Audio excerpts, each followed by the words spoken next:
नमस्कार दर्शकों, मैं हूं नाविका कुमार और आप जुड़ रहे हैं मेरे साथ सवाल पब्लिक का शो पर।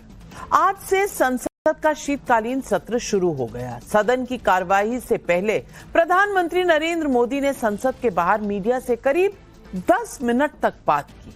पीएम मोदी ने कहा कि विपक्ष हाल के चुनावों में पराजय की निराशा से बाहर निकले और सदन में मजबूत मुद्दे उठाए।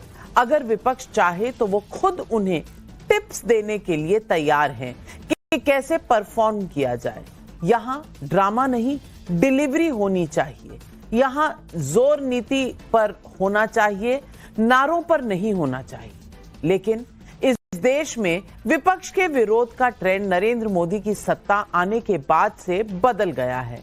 आज विपक्ष का बड़ा हिस्सा सिर्फ मोदी विरोध करता दिखता है। कई बार तो उसके चक्कर में देश हित से समझौता होता भी नजर आता है।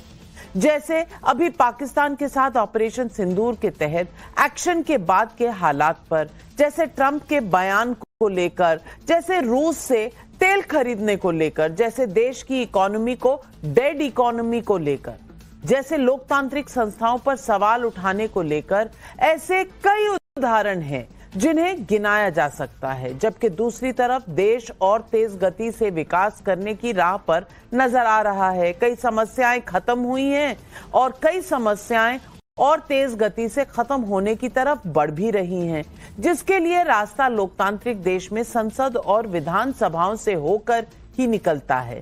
लेकिन संसद और विधानसभाओं में कई बार विरोध और कई बार विरोध के नाम पर हंगामा और उसमें सिर्फ ड्रामा देखने को मिलता है। ये आप भी जानते हैं, हम भी जानते हैं। आज संसद परिसर में उस वक्त हो हल्ला हुआ जब कांग्रेस की सांसद रेणुका चौधरी एक डॉगी के साथ पहुंच गई। उनकी गाड़ी में डॉगी देख सिक्योरिटी पर्सनल ने उनको रोका, फिर बहसबाजी हुई। इस पर उन्होंने इशारा करके बताया कि काटने वाले तो अंदर बैठते हैं। मैं पूछती हूँ, अंदर कौन बैठते हैं? संसद परिसर जैसे संवेदनशील जगह पर एक सांसद की तरफ से ऐसे व्यवहार को आप क्या कहेंगे? लेकिन उसी कांग्रेस पार्टी के अध्यक्ष और राज्यसभा में नेता प्रतिपक्ष मल्लिकार्जुन खड़गे का आरोप प्रधानमंत्री मोदी पर है।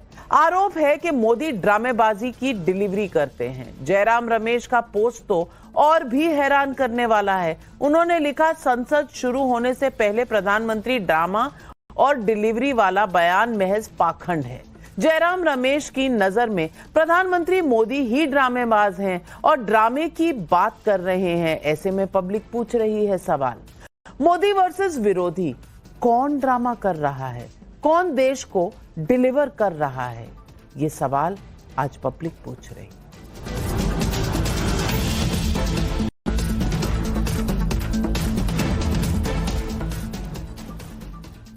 एसआईआर के बाद पहली बार हुए बिहार विधानसभा के चुनाव में पूरा विपक्ष 40 से कम सीटों पर सिमट गया। अब चुनाव खत्म हो चुका है। चुनाव के दौरान जो आरोप प्रत्यारोप होता है, सब पर फुल स्टॉप लग चुका है।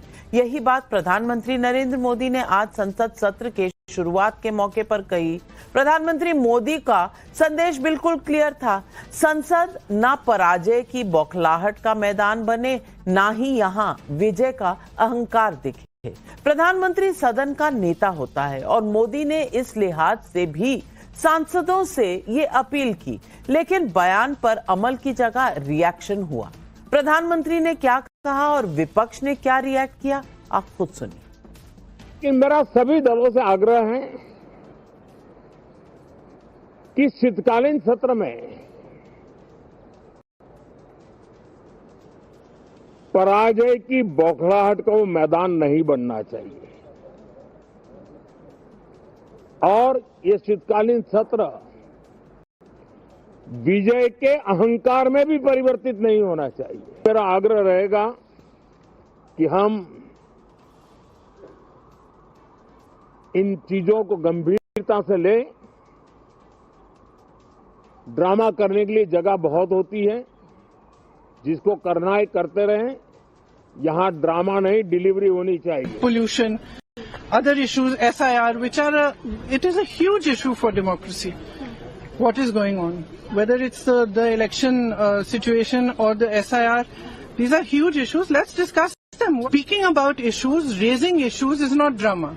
Drama is not allowing discussion. Drama is not having a democratic discussion about issues that matter to the public. Priyanka Gandhi Vadra मुद्दे गिना रही हैं। ऐसे तमाम मुद्दे जो राष्ट्रहित और जनता के सरोकार से जुड़े हैं, उन पर संसद में बहस नहीं होगी तो कहां होगी? बहस बिल्कुल होनी चाहिए। लेकिन जिस नाटक की बात प्रियंका गांधी वाड्रा कह रही हैं, उन्होंने शायद कांग्रेस के सांसद रेणुका चौधरी का बयान नहीं सुना। संसद परिसर में डॉगी लेकर पहुंचने वाली रेणुका चौधरी ने सवाल उठाए जाने पर जवाब में क्या कहा, एक बार उसे सुन लीजिए। गाड़ी भी गई, कुत्ता भी गई, तो किस बात की चर्चा चल रही है? असली डसने वाले और काटने वाले पार्लियामेंट में बैठे हैं, सरकार चलाते हैं। काटने वाले और है पार्लियामेंट में, कुत्ते नहीं। बात सिर्फ आज की नहीं है, बात सिर्फ रेणुका जी की भी नहीं है। इसी संसद परिसर में पूर्व राष्ट्र सभापति धनखड़ जी से कैसे मिमिक्री की गई और उसे क्रिएटिव फ्रीडम से जोड़ा गया। संसद के अंदर विरोध की आजादी के नाम पर टेबल पर चढ़कर स्पीकर की तरफ कागज के गोले उछाले गए। इसी संसद परिसर में विरोध की आजादी के नाम पर क्या क्या हुआ वो पूरे देश को पता है। कई बार क्रिएटिव फ्रीडम होती है, बोलने की आजादी सबको है, लेकिन इसका यह मतलब नहीं कि संसद का सत्र किसी की भेंट चढ़ जाए। आज प्रधानमंत्री मोदी के ड्रामा और डिलीवरी को लेकर पूरा विपक्ष तिलमिलाया हुआ है। देखिए क्या कहा। पहले था जो वोटर है, जनता है, जनता जनार्दन ठीक कर देते हैं कौन सरकार बनाएगा। और मोदी जी के टाइम में क्या हो गया, अभी मोदी जी ठीक कर देता है इलेक्शन कमीशन का माध्यम से कौन कौन वोटर बनेगा जो उनको वोट देंगे। बिहार की बात भूल जाइए, बिहार अलग चुनाव था। यूपी में जो दिखाई दे रहा है या वेस्ट बंगाल में जो दिखाई दे रहा है वो यही दिखाई दे रहा है कि बीजेपी की रणनीति है कि जिन बूथों पर विपक्ष जीता है उन बूथों पर सबसे ज्यादा वोट काटा जाए। ऐसा कौन सा प्रधानमंत्री जी के पास जड़ी बूटी है जो उन्होंने देश को सुंगा दी है कि उनकी एंटी इनकम्बेंसी नहीं होती। ये चमत्कार जो चुनाव आयोग के माध्यम से और मशीनों के माध्यम से कर रहे हैं, बात जड़ी बूटियों तक आ गई है। अब लोकतंत्र में चुनाव के दौरान कई बार राजनीतिक पार्टियों के मुद्दे वोटर नकार देते हैं। संयोग से मोदी विरोधियों के साथ ये बार बार हो रहा है, लेकिन वो इसे मानने को तैयार नहीं है।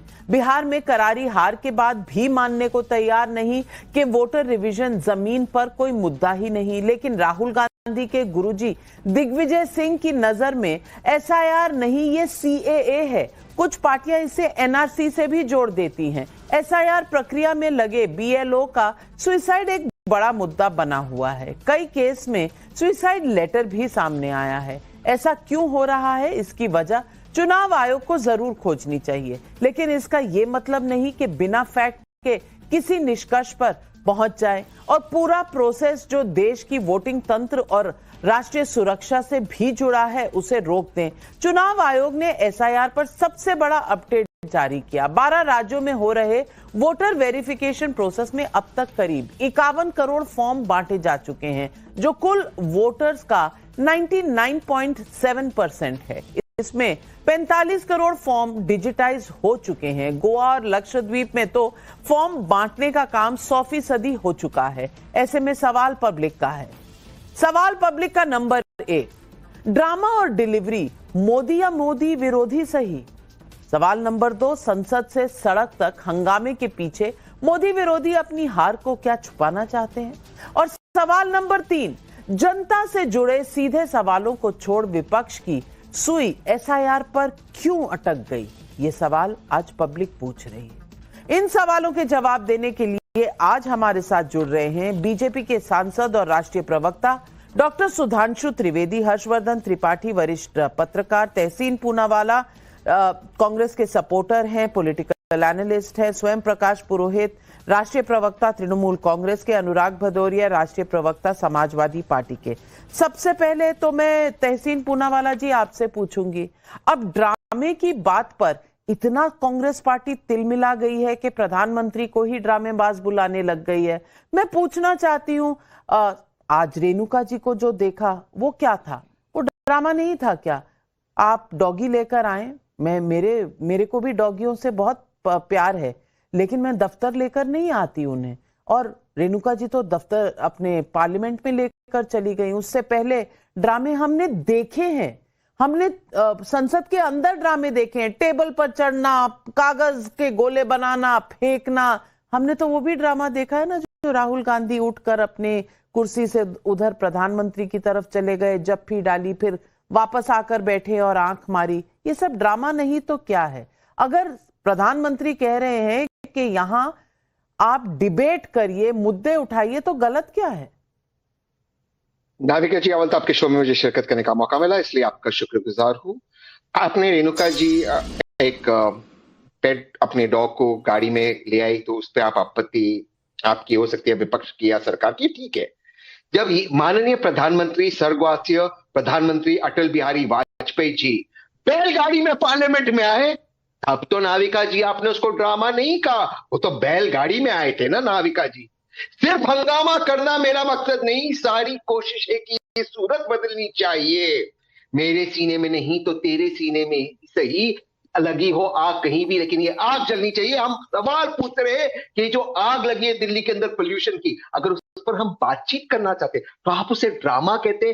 25 मेरे बीएलओ ने आत्महत्या की, आप उसको ड्रामा कहते। मेरे दिल्ली में बॉम्ब ब्लास्ट हो रहा है, मैं उस पर बातचीत करना चाहता हूं, आप उसको ड्रामा कहते। नाविका जी, मुझे समझ में नहीं आ रहा है, ये पहली बार देश के इतिहास में हुआ कि वर्तमान सरकार डिबेट से भाग रहे हैं। सुधांशु जैसे उनके पास इतने अच्छे सांसद हैं जो अच्छी डिबेट कर सकते हैं, लेकिन क्योंकि नहीं चाहते कि डिबेट हो, हम सरकार से सवाल पूछे, अहम मुद्दों पर पूछे, इसलिए पहली बार भारत के इतिहास में सरकार पार्लियामेंट छोड़ते जा रही है और आदरणीय प्रधानमंत्री इसको ड्रामा कह रहे हैं।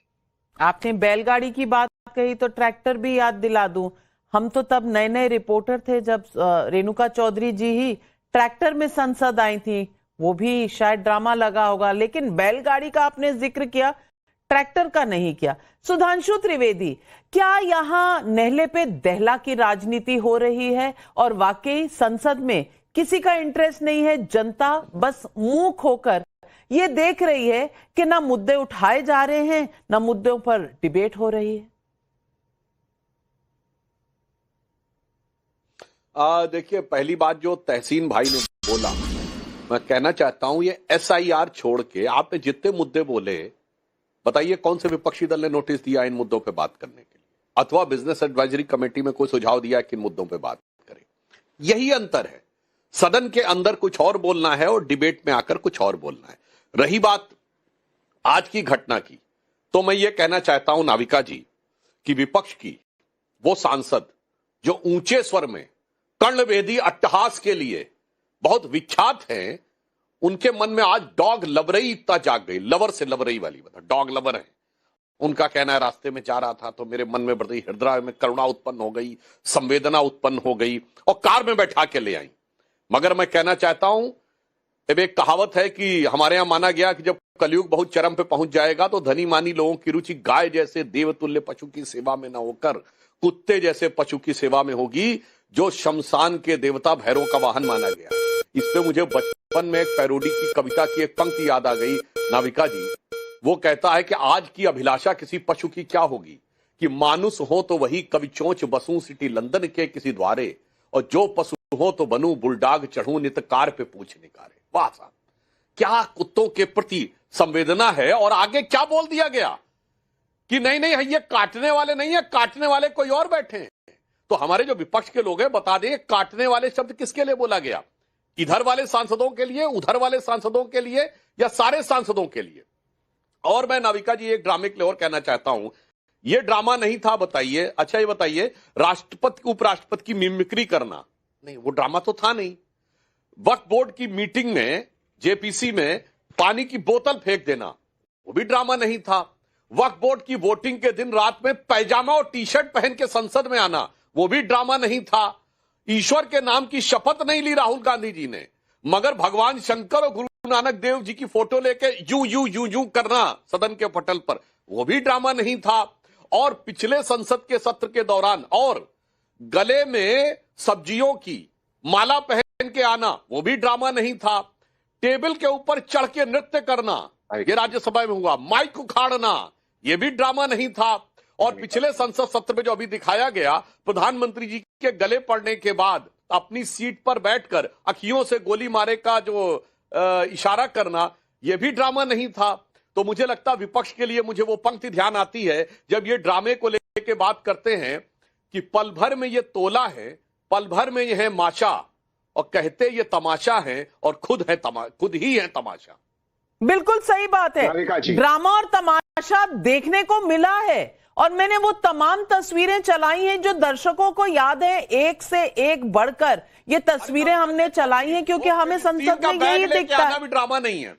हाँ, यही दिखता है, तमाशा ही तमाशा। और स्वयं पुरोहित जी मैं आपसे पूछना चाहती हूं कि एसआईआर का मुद्दा संगीन मुद्दा है, उठाइए, लेकिन इसके लिए पहले तो कंसेंसस बनाना पड़ेगा, या फिर संसद को रोकना ही एक कंसेंसस बाकी रह गया है, क्योंकि बाकी किसी चीज पर तो आम सहमति बनती नहीं है इंडिया गठबंधन में।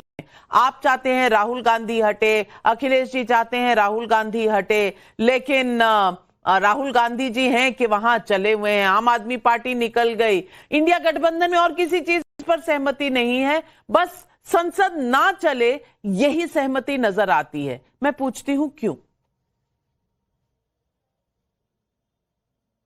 देखिए, संसद भवन चलाना, संसद को चलाना ये सरकार की जिम्मेदारी है, न कि विपक्षी पार्टियों की। जिस तरह से आपने बात की, आज एसआईआर का मुद्दा इतना महत्वपूर्ण क्यों है?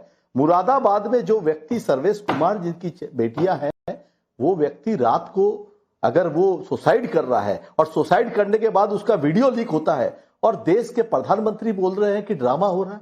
अगर एसआईआर की मांग कर रही है कि बीएलओ की जो 40 बीएलओ की मौत हो चुकी है पूरे देश के अंदर में, ये इनका जो ड्रैकुलियन, जो एक तानाशाही रवैये के तरीके से इन्होंने जो थोपा जनता के ऊपर में, देखिए 2024 में ये सरकार इन्हीं वोटरों से जीत करके आई है। अगर सुधांशु त्रिवेदी जी अगर इस बात का जवाब दे दे कि आप सरकार को भंग करिए, और मेरे नेता अभिषेक बनर्जी ने यह बात कह चुके हैं बहुत बार कि आप सत्ता में आए हैं जिन वोटों से, आज उन्हीं वोटों का सफाईकरण करने की बात करते हैं, आप करिए, मगर जो लोगों की मौत हो रही है, जो उनको प्रताड़ित किया जा रहा है अफसरों द्वारा, आज जो मुरादाबाद में घटना हुई, उस पर क्या देश की सरकार बहस नहीं मांगती है?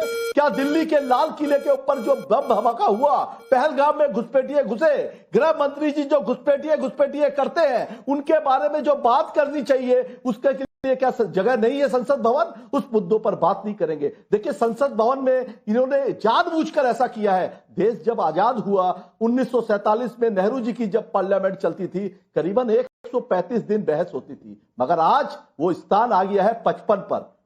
55 दिन की बहस हो रही है, और उसमें भी इस तरह की अगर ये लोग अड़चने डालेंगे कि हम अपनी मनमानी करेंगे। आपको पता होना चाहिए कि 35% बिल 1 घंटे में पास कर दिए गए हैं। जितने बिल इस सरकार ने पास किए हैं, कैसे बिल होंगे, किन्होंने चर्चा की, कौन जानता है, कौन उस कमिटी में बैठ करके उन बिलों को पास करता है? इसके बारे में कोई भी संज्ञान अगर देश की विपक्षी पार्टियां नहीं लेगी, जो जनता की आवाज है। भूल जाते हैं सुधांशु त्रिवेदी कि जब अरुण जेटली, सुषमा स्वराज इन्हीं संसद पर भ्रष्टाचार के मुद्दों पर दिनों दिन, महीनों संसद नहीं चलने दिया, उस समय क्या हुआ? और आज वही भ्रष्टाचारी नेता, वही अजित पवार, वही हेमंत बिस्व शर्मा इनकी गोदी में जाकर बैठे हैं, और सीबीआई जो इंस्टीट्यूशन है, जिनकी जिम्मेदारी बनती है देश की जो 4 पिलर है उसके अंदर में, उनकी महत्वपूर्ण जिम्मेदारी बनती है कि वो जानकारी लेकर के सारा। तो इन मुद्दों पर बहस करने के लिए आपको मना किसने किया है? लेकिन सुधांशु जी जवाब दें, बहुत से सवाल हैं स्वयं पुरोहित जी के। अरे मना नहीं किया, मगर आप मुझे बताइए।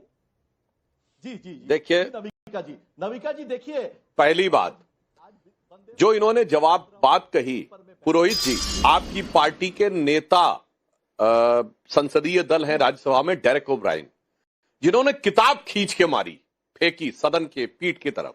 मैं चैलेंज करके पूछता हूं, बताइए कभी अरुण जेटली जी ने किताब फेंकी थी?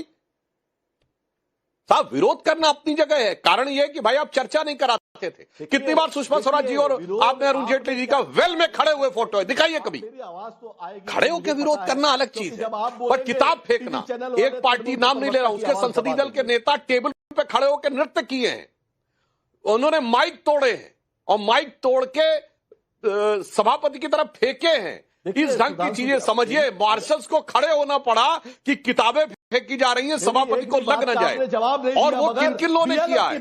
संसदीय दल के नेताओं ने किया है। इसीलिए मैं कह रहा हूं, आज राजनीति में पूरे पॉलिटिकल क्लास के ऊपर आप लोगों ने क्वेश्चन मार्क लगा दिया है चंद छोटी चीजों के लिए। और जहां तक आपने बात कही एसआईआर की, तो एसआईआर को लेकर तो आपके दिल का दर्द हमें समझा जा सकता है। देखिए, कार्रवाई कर रहा है चुनाव आयोग, भागते हुए दिख रहे हैं बांग्लादेशी वोटर। इससे पहले खबरें आती थी कि बांग्लादेशी घुसपैठिए देश के अंदर आ रहे हैं। ये अमित शाह जी के गृह मंत्रित्व काल में भारतीय जनता पार्टी और एनडीए की सरकार में वो दिन देखने को मिल रहा है जब लाइन लगा के वो वापस जा रहे हैं, और वो कबूल भी कर रहे हैं कई चुनावों में वोट डाल चुके हैं। तो इस पे मुझे ये ध्यान आता है नाविका जी कि भाई कार्रवाई कर रहा चुनाव आयोग, भाग रहे हैं घुसपैठिए, खौफजदा ममता जी और अखिलेश यादव क्यों है? इस पे मुझे आल्हा जो गाया जाता है बुंदेलखंड में, उसकी एक लाइन याद आती है कि बड़े लड़ैया मोहबे वाले जिनकी मार सही ना जाए, और एक का मारे दुई मर जावे, तीसर खौफ खाए मर जाए। अरे भैया, एक काम तो कर रहा चुनाव आयोग और मार पड़ रही है बांग्लादेशी घुसपैठियों को। ये खौफ खा के आप क्यों राजनीतिक दृष्टि से मरे जा रहे हैं? लेकिन समझा जा सकता है। लेकिन सुधांशु त्रिवेदी जी, एक सवाल तो स्वयं पुरोहित जी का बहुत सही है। बीएलओ का वीडियो मुरादाबाद से बहुत वायरल है। अब इस पर कोई तो जवाब आना चाहिए। ये उनका वाजिब सवाल है। लेकिन स्वयं पुरोहित जी, आप हमेशा मुझ पर आरोप लगाते हैं कि हम आपका वॉल्यूम डाउन कर देते हैं। मैं वॉल्यूम डाउन नहीं करती। आपने लगभग 2.5 मिनट बोला, उसके बाद जवाब के लिए मैंने सुधांशु जी को समय दिया। आपकी तरह हमारे जो दर्शक है ना, वो 2 लोगों को बोलते हुए एक साथ सुन नहीं पाते, समझ नहीं पाते। क्या करें, हम लोग पॉलिटिशियन नहीं है ना, इसीलिए एक बोले तो बेहतर होता है, दर्शक तक आवाज आती है। बीएलओ के सवाल पर सुधांशु जी जवाब दें। हाँ, जो आपने बीएलओ वाली बात कही है, निश्चित रूप से यह जांच का विषय है, संवेदना के साथ जांच का विषय है। अब चूंकि इस समय बीएलओ जो है वो सीधे चुनाव आयोग के प्रभाव और निर्देश के अंतर्गत कार्य कर रहे हैं, तो मानी हुई बात है कि इसके ऊपर जो कार्रवाई करनी चाहिए या इस चीज की जांच करनी चाहिए, वो भी चुनाव आयोग के ही निर्देश से हो सकती, क्योंकि वो एक स्वायत्त शासी अपनी एक संवैधानिक संस्था है।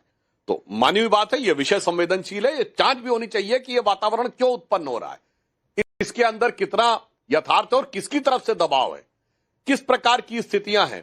मुझे लगता है इस विषय पे चुनाव आयोग संवेदना के साथ जांच करेगा। नाविका जी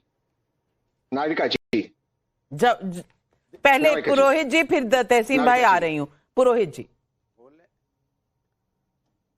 तहसीन भाई आज दुष्यंत कुमार का शेर पढ़ रहे थे और उसकी सही लाइन है कि हो कहीं भी आग, पर ये आग जलनी चाहिए। मैं उम्मीद कर रहा था कि आग जली होती।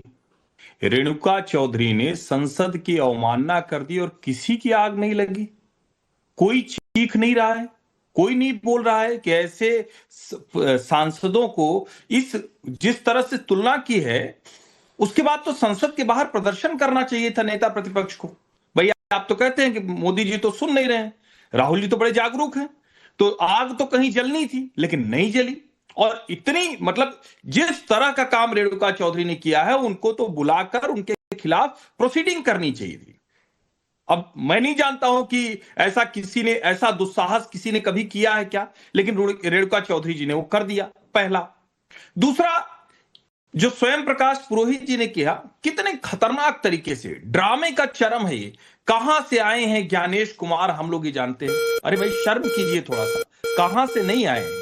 इस देश की एक व्यवस्था है, उस व्यवस्था में वो सर्वोच्च अधिकारी के तौर पर रहे और अलग अलग मंत्रालयों में काम करते हुए इस देश की बनाई हुई व्यवस्था में ही आए हैं, जिसको सर्वोच्च न्यायालय ने स्वीकार किया। क्योंकि आप लोग उस पर भी झूठ बोलते हैं कि सुप्रीम कोर्ट के जज से वो एडहॉक व्यवस्था थी, जब तक कोई व्यवस्था इन प्लेस ना हो जाए।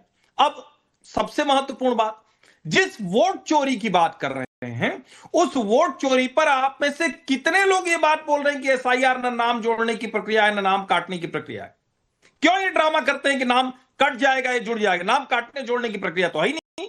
आप लोग तो झूठ बोलते, अफवाह फैलाते, क्योंकि वो तो जो प्रिंटेड वोटर लिस्ट है उसके वेरिफिकेशन का प्रोसेस है। अब उससे आगे क्या आप में से कोई ये बता रहा है कि 700 से 1200 के अलावा कोई वोटर एक बीएलओ के जिम्मे नहीं? अब केरल से नृत्य करते हुए, मस्त एकदम मौज मस्ती करते हुए वीडियो आया। लेकिन यह भी चुनाव आयोग से मांग करनी चाहिए और गंभीरतापूर्वक मांग करनी चाहिए कि हर बीएलओ की किसी की भी जान गई है, वो बहुत संवेदनशील मसला है, उसके बारे में आप पूछिए। लेकिन आप तो अफवाह फैलाने में जुटे हुए हैं। और डिलीवरी के मामले में थोड़ा सा मेरा मत है कि नहीं है, डिलीवरी सरकार का काम है, डिलीवरी विपक्ष का काम नहीं। विपक्ष का काम ड्रामा करके डिलीवरी रोकना नहीं है।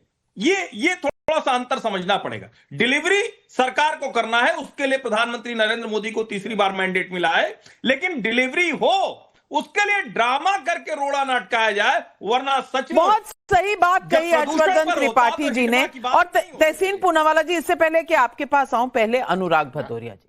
अनुराग भदौरिया जी, मैं तो कंफ्यूज्ड हूं। एक तरफ अखिलेश जी कह रहे हैं कि इतनी जल्दी क्यों करा रहे हो एसआईआर। ये आज उन्होंने संसद के बाहर कहा है कि इतनी जल्दी क्या है भाई, 2027 में है। तृणमूल कांग्रेस कह रही है कि जल्दी में क्यों करा रहे हो, आप कह रहे हो जल्दी क्यों करा रहे हो, आप कह रहे बंगाल में भी अभी बड़ा समय है, रुक जाओ। पहले आप लोग आपस में तो तय कर लीजिए कि कब होनी चाहिए, कौन सा मुहूर्त सही है एसआईआर कराने का, फिर आगे बात बढ़े। और दूसरी बात ये कि क्या सिर्फ संसद को रोक कर, एक जगह पर टोक कर तभी बात की जा सकती है, मुद्दे उठाए जा सकते हैं? क्या सब कुछ रोक कर? क्योंकि पार्लियामेंट्री अफेयर्स मिनिस्टर किरण रिजिजू ने कहा है एसआईआर पर हम डिबेट करने को तैयार हैं, लेकिन नहीं, अभी सब कुछ रोक दो, अभी करो। इस तरह की ये जो तानाशाही का आरोप लगाते हैं, कहीं तानाशाही विपक्ष की तरफ से तो नहीं है? नाविका जी, एक आंसू भी हुकूमत के लिए खतरा है। तुमने देखा नहीं यहां पे आंखों का समुंदर होना? 25-25 बीएलओ की मौत हो जाए, कोई आत्महत्या कर ले, किसी के हादसे के साथ हो जाए, कहीं दुर्घटना से मौत हो जाए, परिवार बिलख रहा है, बच्चे अनाथ हो रहे हैं, बहन का सिंदूर जल रहा है, माँ का बेटा चला जा रहा है, और किस तरह से वीडियो आ रहे हैं सुसाइड करने के पहले रो के एक बीएलओ अपनी बात कह रहा है मुरादाबाद का, तो इस पे चर्चा नहीं होनी चाहिए। ये तो सबसे पहले चर्चा का विषय है, क्योंकि हम सत्ता पक्ष के जो लोग वो विपक्ष में, उनकी ज्यादा जिम्मेदारी होती है, पहले अगर कोई मौत हो रही हो तो उस पर चर्चा कर लें। और आप इसको अगर ड्रामा कहते हो तो और चिंता की बात है। बिल्कुल सही, डिलीवरी आपको करना था, आपको डिलीवरी सुनिश्चित करनी थी कि यहाँ की महिलाओं का अधिकार मिलेगा, उनका सम्मान बचेगा। आपको डिलीवरी सुनिश्चित करनी थी, यहाँ हर व्यक्ति को रोजगार मिलेगा। आपको डिलीवरी सुनिश्चित करनी थी कि किसानों की इनकम दोगुनी होगी। आपको सुनिश्चित करना था कि यहाँ पे महंगाई नहीं बढ़ेगी। आपको सुनिश्चित करना था कि यहाँ हर युवाओं का सम्मान और रोजगार मिलेगा। यहाँ आपको सुनिश्चित जी जवाब दें, उससे पहले बस इतना कह दूं कि महिला आरक्षण बिल को फाड़ने वाले आज महिलाओं की चिंता कर रहे हैं। सुधांशु त्रिवेदी जी, जवाब दीजिए तमाम सवालों। संशोधन करना चाहता हूँ और मजबूत बनाना चाहता हूँ। देखिए, किस प्रकार का भ्रम विपक्ष फैलाता है, मैं उसको सब प्रमाण बोलता हूं। भदौरिया जी, जब संसद में कोई भी चर्चा होती है तो अंत में उसका जवाब संबंधित विभाग का मंत्री देता है। आप बता सकते हैं चुनाव आयोग किस मंत्रालय के अंतर्गत आता है? नहीं, ये एक स्वतंत्र संवैधानिक संस्था है। अरे आप और उसके अंदर की किसी प्रक्रिया पर संसद में चर्चा नहीं हो सकती। जैसे सर्वोच्च न्यायालय में कोई मामला विचाराधीन हो तो आप ये नहीं कहेंगे कि सर्वोच्च न्यायालय में जो प्रोसीडिंग चल रही है उस प्रोसीडिंग में ये वाला प्रूफ लिया गया है कि वो वाला प्रूफ लिया जा रहा है। सुप्रीम कोर्ट इस फैक्ट को मान रहा है, इस एविडेंस को मान रहा है, उस एविडेंस को मान रहा है, इसकी चर्चा नहीं हो सकती। उसके बाद भी कोई कहे तो निहायत मूर्खतापूर्ण और भ्रामक बात होती है। दूसरी बात, हाथ बात यूं मत करिए, मुझे बता दीजिएगा, एक नियम बता दीजिएगा जिसके तहत संवैधानिक संस्था की प्रक्रिया की चर्चा हो सकती हो, और उस विभाग का नाम बता दीजिएगा जो उस विभाग का मंत्री दे सकता हो। इसलिए अब दूसरी बात बोलता हूं, अभी हमारे तृणमूल कांग्रेस के मित्र बोल रहे थे ये कहां से आए हैं, तो मैं चैलेंज करके विपक्ष वालों से पूछता हूं, एक चीफ इलेक्शन कमिश्नर बताइए जो उससे पहले किसी विभाग में, भारत सरकार के विभाग में सेक्रेटरी, एडिशनल सेक्रेटरी नहीं रहा हो। चैलेंज करके पूछता हूं, नहीं तो अपनी बात वापस लेके जाइएगा। दूसरा चैलेंज, आपके जमाने में एक बताइए चीफ इलेक्शन कमिश्नर जो कि सर्वोच्च न्यायालय के न्यायाधीश के पैनल से अपॉइंट हुआ हो। झूठ का सिलसिला। मत जाइए प्रभु, आप नरसिम्हा के समय तक तो जैसे secretary government of India appoint होते हैं, बिल्कुल वैसे ही जैसे विभागीय सचिव अपॉइंट होता है, उसी अपॉइंटमेंट के तहत होते थे। तीसरी बात, अब आप अपने टर्न पे बोलिए भाई। आप विपक्ष की चिंता मत, भारत का एकमात्र चीफ इलेक्शन कमिश्नर जिसने बाद में दूसरी पार्टी ज्वाइन की हो और ज्वाइन होने के बाद वो मंत्री बन के रहा हो, तो मनोहर सिंह गिल, जिसने 1999 में एक वोट से अटल जी की सरकार अप्रैल 99 में गिरने के बाद मई में चुनाव नहीं कराया, सितंबर करके बोले ना अनुराग भदौरिया जी, आप बीच में बोलते चले जाते हैं। संसद क्या में संसद के बाहर नेशनल टेलीविजन की डिबेट पे आपको संभालना मुश्किल हो जाता है, संसद कैसे चलेगी? आप लगातार बोलते चले जा रहे हैं, आप सवाल उठा रहे हैं, सत्ता पक्ष से जवाब मांग रहे हैं, तो सत्ता पक्ष जवाब दे रहा है, सुनने का हौसला तो रखिए। अरे सत्ता पक्ष का आपने पूरी बात ही नहीं बोलने दी। नाविका जी, भगवान। और जो हमारे मित्र लोग, खासकर कांग्रेस के लोग वोट चोरी कह रहे हैं राहुल जी से, तो मैं बताना चाहता हूं बिहार का वर्तमान चुनाव नहीं, 2010 विधानसभा में बिहार में कांग्रेस को सीटें आई 4, वोट परसेंटेज 6 पॉइंट कुछ, जमानत जब 231। फिर मैं दर्शकों से कह रहा हूं 2010 विधानसभा में कांग्रेस की सीटें 4, वोट परसेंटेज शायद 6.4, जमानत जब 231 आउट ऑफ 243। उसके बाद कोई कहे मेरा चोरी हो गया। भाई तेरे पास था क्या जो चोरी हो गया? मतलब ये तो वो वाली बात हो गई कि अंडरवियर बनियान में खड़ा हुआ व्यक्ति कहे मेरे कपड़े चोरी हो गए। अब तू पहन के आया क्या था? तेरे पास अंडरवियर बनियान के अलावा था क्या जो कह रहा चोरी हो गया? तो कांग्रेस बता तो दे कि 231 सीटों पे 15 साल पहले जमानत जब्त कराने वाली, 4 सीटें लेकर 6 पॉइंट कुछ % वोट पाने वाली, ये उस जमाने का वोट कौन ले गया था भाई? तब तो आप ही की सरकार थी और चुनाव आयोग भी आप जवाब देंगे। तहसीन पुनावाला स्वयं पुरोहित जी आ रही हूं, लेकिन जनता के सवाल पुष्पक जोशी इंदौर MP से पूछ रहे हैं। कांग्रेस वाले ये बताएं कि उन्होंने कौन सी बूटी देश को खिलाई थी कि 50 साल तक सत्ता में कुंडली मारकर बैठे रहे? ये जनता पूछ रही है। और इमरान मसूद के सवाल पर संजय मिश्रा भदोही उत्तर प्रदेश से पूछ रहे हैं, विपक्ष जनता के मुद्दे के बदले संसद में ड्रामा करती है, क्या यही वजह तो नहीं कि बदले में चुनाव में उनके लिए बस हार की डिलीवरी हो जाती है? अब जवाब दें तहसीन जी। नाविका जी, मैं SIR के मुद्दे पे, क्योंकि आदरणीय सुधांशु जी ने कहा कि ये एक मुद्दा की चर्चा आज BAC में हुई थी। 327 आर्टिकल 327 बहुत क्लियरली कहता है कि इलेक्शन कमीशन के जो इलेक्टोरल रोल्स के मुद्दे, उस पर सिर्फ और सिर्फ पार्लियामेंट का जुरिडिक्शन होता है, और ये इलेक्टोरल रोल्स का मुद्दा है। नाविका जी, मैं 30 सेकंड और लेकर अपनी बात को समाप्त कर देता हूं। ये कौन सा SIR की प्रक्रिया चली? मैं SIR के समर्थन में हूं कि बंगाल में SIR हो रहा है और अच्छी बात है, हो रहा है, उस पर जो भी विवाद है उस पर हम बातचीत करना चाहते हैं। लेकिन आसाम के अंदर SR हो रहा है, SIR नहीं। आसाम के अंदर आप वो 11 डॉक्यूमेंट्स नहीं मांग रहे। एक ही, अगर 2 राज्यों में चुनाव है, वहां पे SR, वहां पे SR, वहां पे 11 डॉक्यूमेंट्स क्यों नहीं मांग रहे हो आसाम के अंदर? जरा इसका जवाब दीजिए। बंगाल में आपको 11 डॉक्यूमेंट्स चाहिए, सुधांशु जी, आपको 11 डॉक्यूमेंट्स सुधांशु जी, बात से SR। आप सवाल का जवाब सुधांशु जी, 30 सेकंड। सुधांशु जी।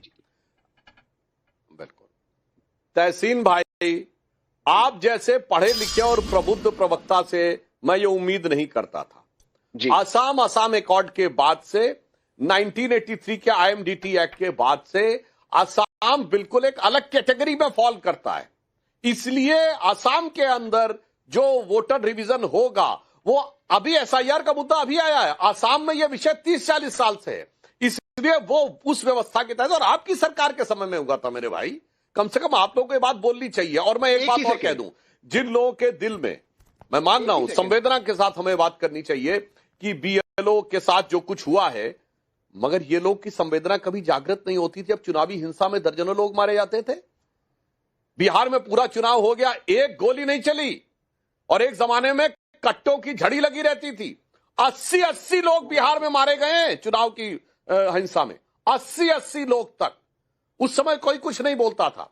मतपेटियां लूट ली जाती थी, बूथ कैप्चर होता था, गोलियां चलती थी, लोग घायल होते थे, मारे जाते थे। और जब से सब कुछ बंद हो गया है, तब से आपकी सरकार आनी बंद हो गई है। जब से चुनावी प्रक्रिया पारदर्शी हुई, मैं फिर कहना चाहता हूं, पुरोहित जी, इसका जवाब आपको देना चाहिए, क्योंकि बंगाल में तो पंचायत चुनाव में भी गोलियां चलती हैं, वहां पर लोगों की जानें जाती हैं। पंचायत चुनाव में लोग पर्चे नहीं भर पाते। ये तो बंगाल में सरेआम सामने आया है लोगों के। सवाल का जवाब मैं आपके सवाल का जी नविका जी, मैं आपके सवाल के जवाब के पहले मैं सुधांशु जी ने जो कहा कि 1947 से लेकर आज तक कोई भी इलेक्शन कमिश्नर कोई न कोई जगह पद पर रहा है, मैं उनकी बात को स्वीकार करता हूं, मगर बेटी और दामाद की बढ़िया मलाईदार पोस्ट के लिए ज्ञानेश कुमार जी तो मजबूर है। उनको मलाईदार पोस्ट कहाँ मिली है? नोएडा में 24 तारीख को मिली है। और एक नहीं, ये मलाईदार पोस्ट क्या होती है? स्वयं पुरोहित जी, मलाईदार पोस्ट क्या होती है?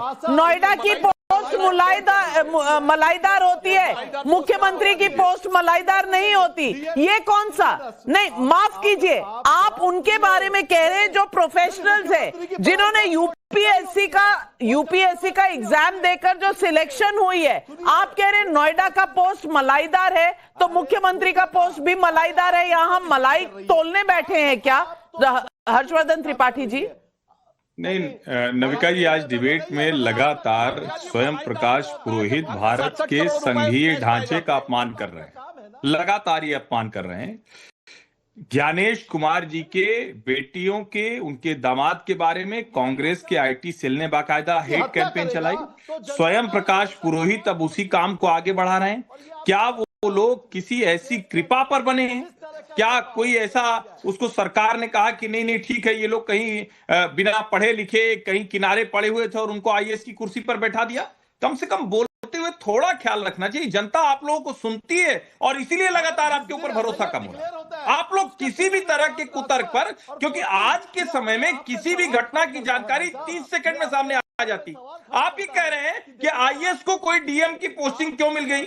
आप ये कह रहे हैं कि आईपीएस को किसी जगह पर पुलिस का कप्तान क्यों बना दिया गया? आप ये कह रहे हैं कोई आईआरएस है तो उसको इनकम टैक्स का कमिश्नर क्यों बना दिया गया?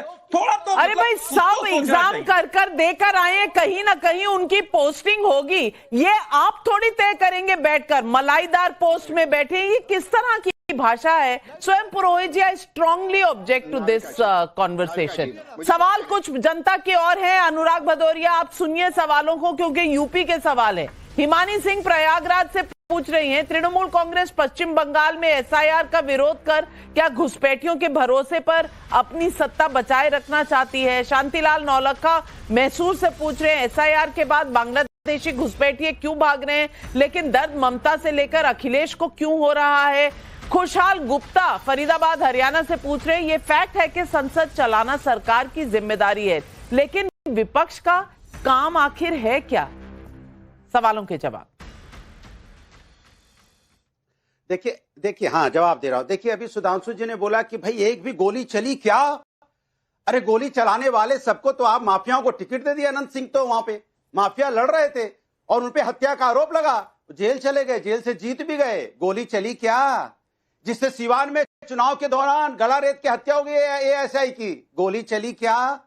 तो आपके यहां तो भैया चुनाव में ही गोली हत्या हो जा रही है और कैंडिडेट को जेल जाना पड़ता, तो गोली चलाएगा कौन जब जेल ही चले गए? दूसरी बात, समाजवादी लोग जो आप कह घुसपैठियों की, मैं आपको एग्जांपल दे रहा हूं कि उत्तर प्रदेश के अंदर में लखनऊ नगर निगम में यहां पे असमी को बुला के नौकरी दी गई है। और जब ये मुद्दा हमने गर्म किया तो मेयर साहब आके पेपर देख रही थी कि असम के लोग कहां से आ गए। भैया, लखनऊ के अंदर आपने असम के लोगों को रोजगार दिया। सुधांशु जी जवाब दे, सुधांशु जी जवाब दे, समय कम है। करोगे फिर इनको वापस भेजोगे, बोले देखियो घुसपैठिए वापस जा रहे हैं।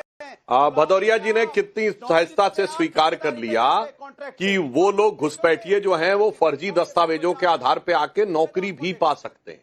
मुझे लगता है इस इकबालिया बयान के बाद भी अगर कोई कहे कि वोटर रोल्स की यानी मतदाता सूचियों की जांच नहीं होनी चाहिए तो वो देश के साथ बहुत भयानक खतरा उत्पन्न कर रहा है। और भदौरिया जी, आपने लखनऊ की याद दिलाई तो मैं याद दिलाना चाहता हूं 2012 में जब एक बवाल हुआ था, फेसबुक पे एक पोस्ट आ गई थी जिसमें कहा गया था कि बर्मा में मारे गए रोहिंग्या मुसलमानों की फोटो, बाद में पता चला थाईलैंड के तूफान में मारे गए लोगों की फोटो थी। उस समय लखनऊ में गौतम बुद्धा पार्क में, महावीर पार्क में तोड़फोड़ हुई थी कि नहीं?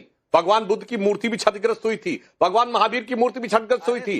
इलाहाबाद, कानपुर और आजाद मैदान मुंबई में, मुंबई के आजाद मैदान में अमर जवान ज्योति तोड़ी गई थी, सब में बांग्लादेशी थे आपके जमाने में, और मीडिया की वैन्स तोड़ी गई थी, मगर कोई नहीं बोला था मीडिया पे हमला है। और बाद में सब अपने जांच में बांग्लादेशी निकले थे, इसलिए आपने बहुत सही स्वीकार किया। नौकरी धंधे पे कब्जा करने से लेके सरकारें बदलने से लेके आतंक की हर चीज स्वीकार है। बस मेरे भाई किसी तरह मेरे को सत्ता मिल जाए, देश के भविष्य को अंधकार में डालकर मेरे सत्ता मिल जाए तो भी मुझे स्वीकार है। विपक्ष का ये चेहरा सत्ता के लिए मेहनत करनी पड़ती है और मेहनत करने में किसी को कोई खास परहेज होना नहीं चाहिए। इसीलिए संसद भी एक जगह है जहां मेहनत की जरूरत है। और हमने ये जनता से पूछा, जनता की बात आप समझिए। मोदी के सामने बार बार पराजय से बौखलाए विपक्ष के पास सिर्फ ड्रामा ही सहारा है। 40,000 लोगों ने सर्वे का रिस्पांस दिया। हां कहने वाले 83% लोग, नहीं कहने वाले 15%, कह नहीं सकते 2%, यानी 83% लोग मानते हैं कि भैया ड्रामा कम काम ज्यादा। इसीलिए अगर मोदी से लड़ना है जरूर लड़िए। सत्ता और विपक्ष के बीच में ये चलते रहना चाहिए, लेकिन मुद्दों पर लड़िए, काम करिए, मेहनत करनी पड़ेगी, अपना मिट्टी में हाथ गंदा करना पड़ेगा। मेहनत के बिना कभी किसी को कुछ नहीं मिला और मिला तो रास नहीं आया। यही संस्कार हैं हमारे इस देश के। कब समझेगी विपक्ष ये बात? आज बस इतना ही। तमाम पैनलिस्ट का धन्यवाद करती हूं और दर्शकों लेती हूं आपसे इजाजत। नमस्कार। जाइए